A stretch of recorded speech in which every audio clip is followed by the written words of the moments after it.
Welcome back. So not much changing on the screens. The same thing we're reporting, 240 down on the Nifty.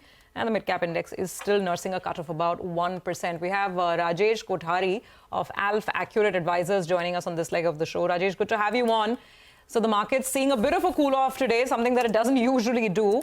But you tell us if there have been any changes in the portfolio since our last conversation and what your top bets or the biggest overweights are at this point in time.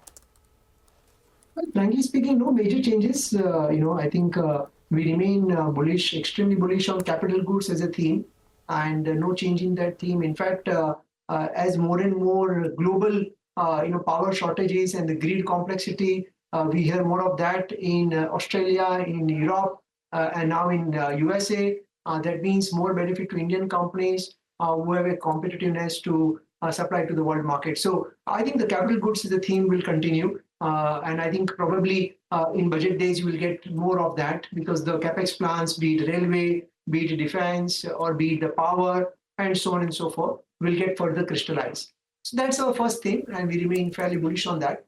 Our second theme is automobile and auto ancillaries.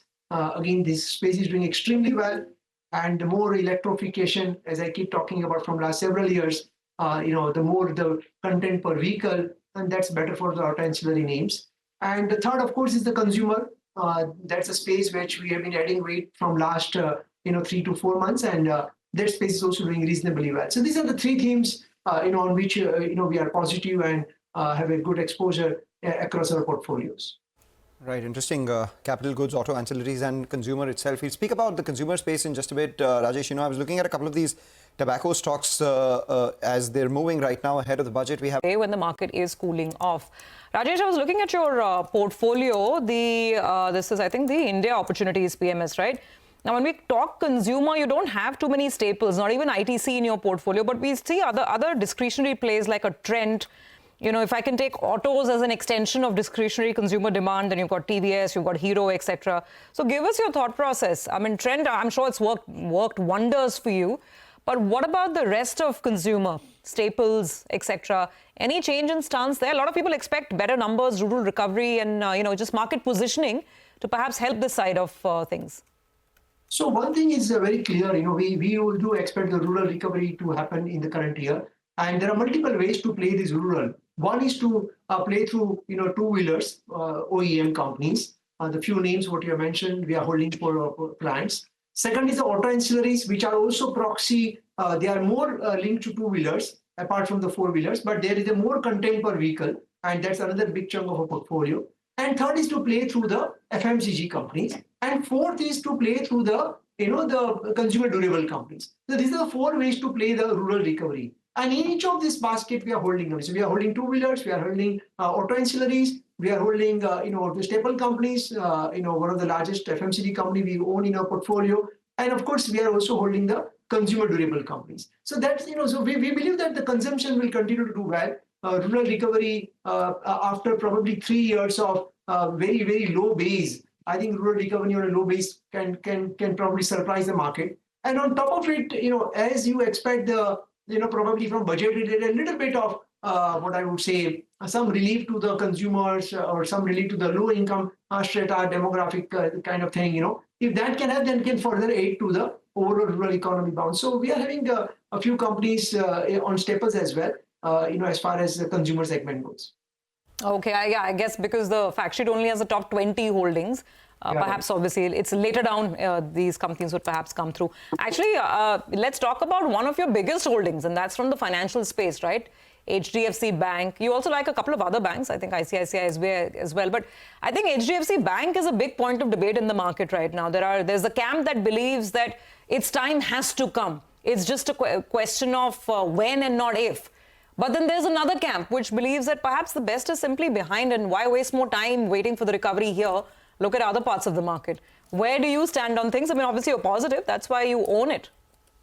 Yeah, so basically we were significantly underweight on this name, and then we started, increasing the weightage in last 2.5, 3 months. Of course, the one thing which is, everybody knows this name, but one important thing is the margin of safety. The valuations are in your favor. And, as the overall loan book growth as that starts coming back to the stronger numbers, like what it used to be 2.5, 3 years back, then the stock price performance ultimately will also deliver and will reflect the AUM growth. So I think the bank will do well, and therefore we own this, but we also own many other banks. So if you look at our overall total banking, we are still underweight. Benchmark is about 29-30%. We are about 25-26%. So we are still underweight the banking as a space. And we are monitoring it. There are a few affordable housing names what we have in our portfolio which are doing exceptionally well. So if you ask me again within banking and finance, one is the NBFC on which we are fairly positive. Private sector banks is the second very fairly positive, and third is basically the others, which includes the platform companies which are like digital insurance business and so on and so forth. So these are the kind of three baskets to play through the entire banking and finance. All right, take that point. Thank you so much, Rajesh, for joining in and giving us your view on a whole host of sectors. Meanwhile, as we speak, the bottom of your screen, you have the numbers coming in from BPCL as well. EBITDA is a lot lower than what the street was anticipating this time around. Margins are at around 5% versus the CNBC-TV18 poll of 6%.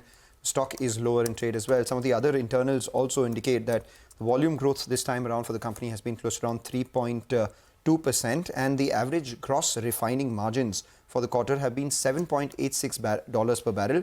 This compares with $12.64 per barrel year on year. So there has been a big decline in the gross refining margins as well, and mild foreign exchange loss of about 3.31 crore, very small in their overall scheme of things. But EBITDA coming in at 5650 crores versus a poll of 6170 crores explains why the stock is at the low point of trade. It's been a sort of a barring emphasis, a trail of not so great earnings, right? I mean, Asian Paints store market positioning was different, but just in terms of numbers, Havells, Polycab, Ultratech just a while back, now BPCL. So, not the best last couple of hours, 12 to 24 hours for some of these big earnings. Paytm included, of course, big loss over there as well.